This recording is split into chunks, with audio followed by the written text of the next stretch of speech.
Portugisnya tinggal masuk, selesailah jatuh Malaka pada waktu itu.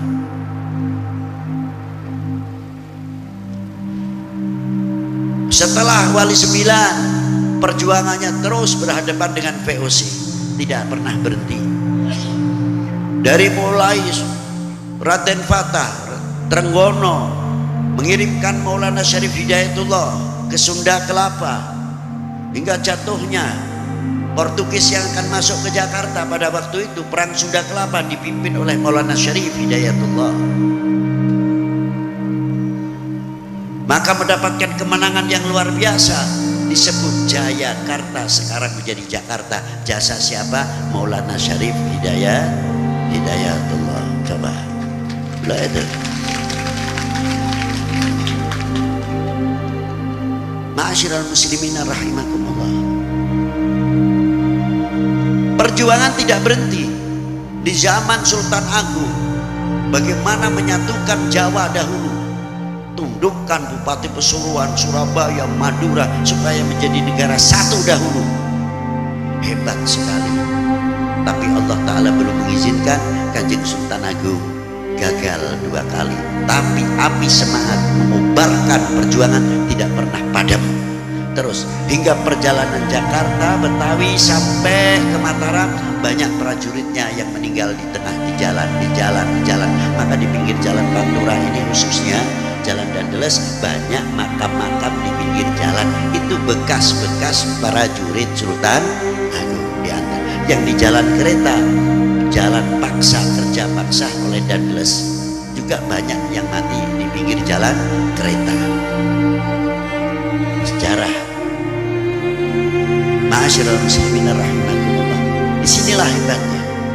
Terus berjuang sampai muncul Pangeran Diponegoro, Kiai Sento Prawiro Dirjo, Kiai Mojo, sampai muncul Kiai Hasan Maulani, terkenal Kiai Hasan Maulani Manado, padahal beliau orang Kuningan Lengkong. Beliau dibuang oleh Belanda di Manado, dikenal Kiai Hasan Maulani Manado. Kiai Rifai Pekalongan, dan banyak tokoh-tokoh lagi di Jawa Barat khususnya yang mengalami yang sama.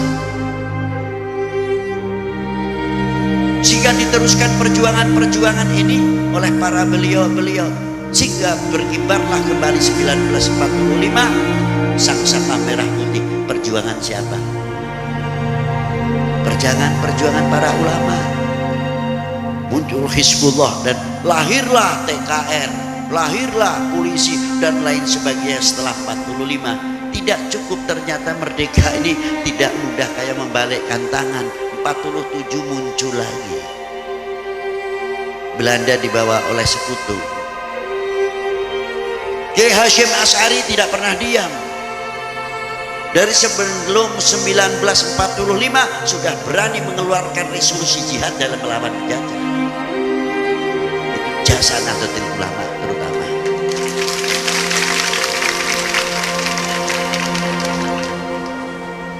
Selanjutnya sampai sekarang alhamdulillah, terkadang kita setakon dewek, kita tahun 1945 ning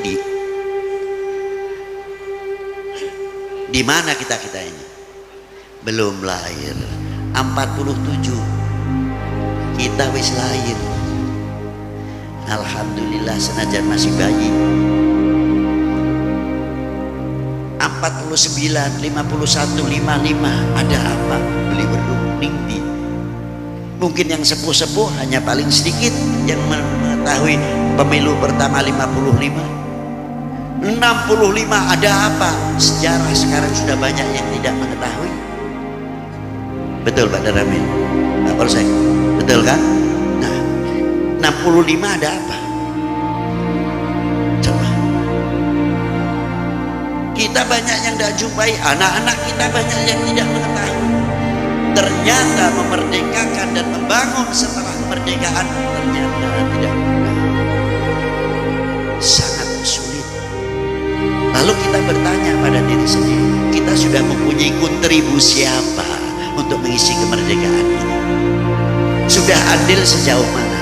Kalau kita menjadi bangsa mengerti atas perjuangan kesembuhan para pendahulu, menjadi bangsa ini bangsa yang kokoh, bangsa yang kuat, bangsa yang luar biasa. Karena suri toladan telah dicontohi oleh para pendahulu kita, khususnya Kanjeng Maulana Syarif Hidayatullah. Tidak percaya, tak tuduhakan.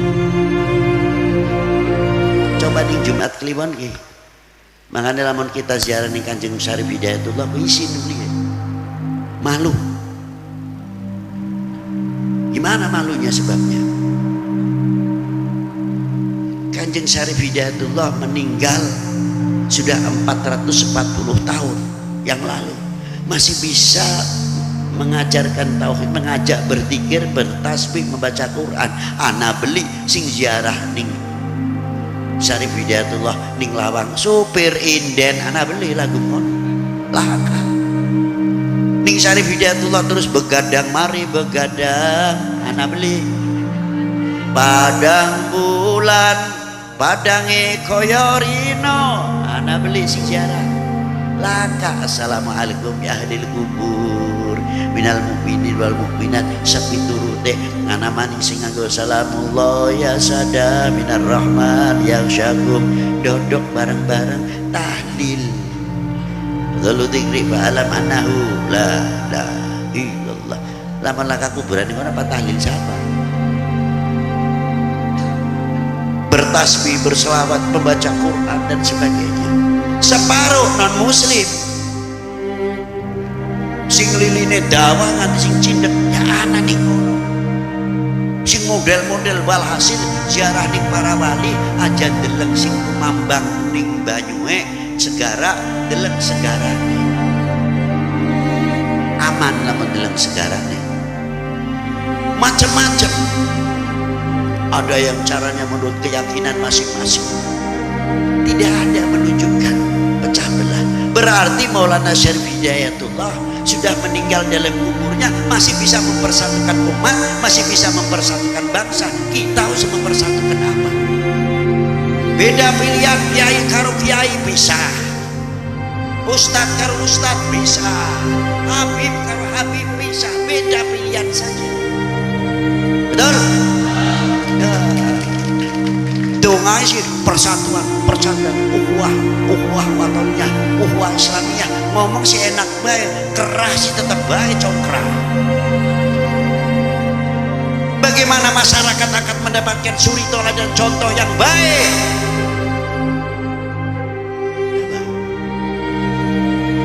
Kita dituntut selaku ulama, selaku tokoh memberikan keteladanan sebagaimana wali sembilan.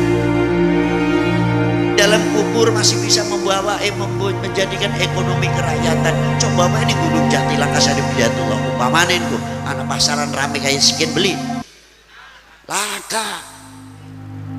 Coba pan manjing nih Syarif Hidayatullah, ya Allah toko semacam-macam wong dagangan kita mah tinggal deleng bae. Hebat Maulana Syarif Hidayatullah. Sebab Syarif Hidayatullah nek kono berdilah ekonomi kerakyatan. Wong mati bae masih sempat membangun ekonomi kerakyatan, kerukunan. Kita sudah bisa apa? Malu mestinya selaku bangsa. Apakah begitu kita membalas perjuangan para ulama, para aulia, para sesepuh kita dan tokoh-tokoh pendiri bangsa ini, leluhur kita? Apakah begitu menjadi bangsa-bangsa yang rapuh? Jawab. Buktikan kalau tidak. Enak baik ngomong tidak. Ngomong kecandak hoa yang kena maning. La ilaha illallah. Isin semestinya. Inilah pentingnya hol. Kalau ingin tahu harus diperingati apa maning tanajar babatan sumber kiai sing bengen gini. Cuma sakingan bae kami beli terawat. Tapi alhamdulillah kepada generasi muda tenajar maupun babatan mau menguak kembali mutiara-mutiara terpendam. Semoga hol kieu ge ajak kieu bae. Hari ngundang kiai ini masa bae masa bodoh. Tapi ayo dihidupkan kembali mutiara-mutiara terpendam supaya menyala dengan baik, karena ini kebanggaan kita. Setuju beli? Setuju. sedurunge anane hal pengingian 3 hari sebelumnya diadakan bazar produksi kertas maya apa, dari makan kuliner yang kecil sampai produksi apa, ayo buka telung dina apa seminggu supaya ngundang kertas maya jadi kira meneng kita duwe produksi supaya kita warga Indonesia umumnya, warga Indramayu pada khususnya Jati Barang Kertas Maya mempunyai kebanggaan. Produksi kertas maya beli ketinggalan. Dia mah pemasukan bae aja manduk-manduk bae butuh dibuktikan ini pemasukan. Lah inilah hasilnya hol. Nah tinggalan para beliau apa? Kita jaga baik-baik situsnya, jadikan contoh teladan untuk kita semua, untuk sebab membangun keimanan kita, mahabbah kita kepada Allah Subhanahu wa taala. Mahabbah ning Kanjeng Nabi, ya mahabbah ning Gusti Allah, ya kudu mahabbah ning Kanjeng. Mahabbah ning Kanjeng Nabi, ya kudu demen ning putra wayahe Kanjeng Nabi.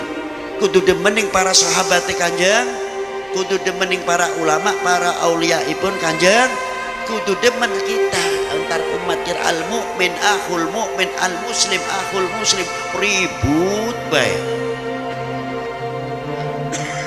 wis dudu zamane negara luar negeri wis bangun nuklir sekal pesawat sing ngetop-ngetop malah sing tuku wong Islam dewek kanggo ngantem wong Islam dewek. Aduh isin ndeleng kita sih perang Yaman bari Mekah lintong-tong mengko ning Baghdad ngono siji mengatasnamakan Islam dan sebagainya antem-anteman dewek isin senjatai sing gawe siapa mereka durung pesawat-pesawatnya yang canggih-canggih ngetop-ngetop, belum ekonominya, belum pertaniannya, kelalen sampai kita padahal negara kita subur makmur top luar biasa, tapi karena tidak merasa mencintai, kurang memiliki, akhirnya paling mudah subur makmur sana nih, tapi melarat. Bisa melarat sih berburu ya iya. Ayam kulahirin di Indonesia, ngendok ini Indo, netesnya ini Indo, si nguliharan wong dia ayam Bangkok. Beli sih dah. Isin beli kok, isin dirombak ayam Indo, mana mesti nih ayam Bangkok baik. Untuk wajib kalau mau isi arahnya ayam Bangkok, jaluk warga negara nih kok. Yo coba kok, sing nandur nih kene, disirami nih kene, dia puraksa, jabu Indonesia, abot beli payu, kudu nyebut jabu Bangkok lah melarang durene motong namun kegedean nganti motong-motong sing dijuren motong Bangkok padahal sing kene dewek karena tidak mempunyai handar beni merasa memiliki kurang akhirnya cenderung dengan nama lain sandal gawean Tegal lebih bagus lamun beli ditulis made in Japan beli payu nasib karena memilikinya merasa handar beninya kurang. Coba kalau kita bangkit merasa memiliki handar beni, bukan kita melarang jual beli kepada orang lain, untungkanlah bangsa ini dahulu sebelum menguntungkan bangsa lain biar bangsa kita kaya. Setuju beli? Ayam Bangkok, duren Bangkok, terus jambu Bangkok. Indonesia ini apa? Gula Jawa. Nasib. Untung masih anak pisang Ambon. Alhamdulillah. Gula Jawa. Alhamdulillah. Mengko sing pantek aja sampai mampu Bangkok maning. Dilih arane ku jambu Indo, ayam Indo, kenen lamun bisa. Karena apa kalau begitu? Kita menunjukkan cinta Indonesia. Buktikan kalau kita bangsa yang mencintai bangsa dan negaranya. Kadar bobot seseorang dalam mencintai tanah airnya tergantung kecintainya kepada bangsa. Kalau Kalau cintanya kepada bangsanya melentur, maka cintanya kepada tanah airnya pun akan melentur. Sebaliknya, kalau cintanya kepada tanah airnya melentur, juga cintanya kepada bangsanya akan melentur. Maka sabda Nabi benar. Insing urusan dunia, urusan agama baik. Sampai Kanjeng Nabi dawuh, napa dawuh? Wal yatawaffatun nas bil iman ala qadri tafawudihim fi mahabbati. Kadar bobot iman seseorang tergantung cintane bari kita. Dari dawuh, lamun cintane ning Kanjeng Nabi temenanan, imane but melentur luar biasa belum bumbu. Tapi lamun cintane ning Kanjeng Nabi melorot, ya jantakon. Imane melu melo. Bagi oknum-oknum manusia, sekali lagi, bagi oknum-oknum manusia, bagaimana cara menghancurkan umat Islam khususnya dan menghancurkan umat beragama pada umumnya. Lenturkan kepercayaannya kepada nabinya, lenturkan kepercayaannya kepada ulama dan para aulianya. Yang macam-macam ngomongnya macam-macam, supaya apa? Kita nganggep nih Kanjeng Nabi suwi-suwi, lah Kanjeng Nabi manusia biasa. Lamun Kanjeng Nabi manusia biasa, kasare ngomong raimu tidak apa. Kanjeng Nabi manusia terpilih, apa mangan jugut segabe piringnya kudu sing bersih, beli piring si kotor, apa maning tempatnya turune wahyu. Loh itulah digrogoti. Begitu pula caranya bagaimana kalau sudah digrogotin konan melentur, tidak berhasil, maka untuk cara menghancurkan Indonesia, menggoyahkan NKRI, di antaranya apa? Benturkan antar umat beragama. Itu cara menghancurkan Indonesia. Wahai bangsaku yang kubanggakan, relakah negerimu ini terpecah belah? Jawab yang tegas. Buktikan kalau tidak. Siap. Jaga NKRI yang kuat. Ini kau narane tunjukkan bahwa kita bangsa yang tidak pernah melupakan sejarah. Begitu juga orang yang akan menghancurkan bangsa. Beriman Indonesia bisa digawe kayak tumpeng, bisa dipecah belah. Garap, hantam terus pemerintahnya supaya masyarakat ini tidak percaya dengan pemerintahnya. Obok-obok terus, hoax terus. Siji ulamanya begitu juga, hantam juga, TNI-nya begitu, Polri-nya dihantam juga begitu. Supaya apa? Kita saling mencurigai. Kalau polisi ini mengendor kepercayaannya, kalau TNI ini mengendor kepercayaannya, kalau ulama-nya mengendor kepercayaannya. Makanya benteng yang kokoh di Indonesia diantaranya TNI, Polri, ulama, itu bagian ketahanan nasional. Makanya lama nasi gawe. Supaya kita dalam TNI sisi oknum diorbitkan, jangan ikut-ikut misanasi.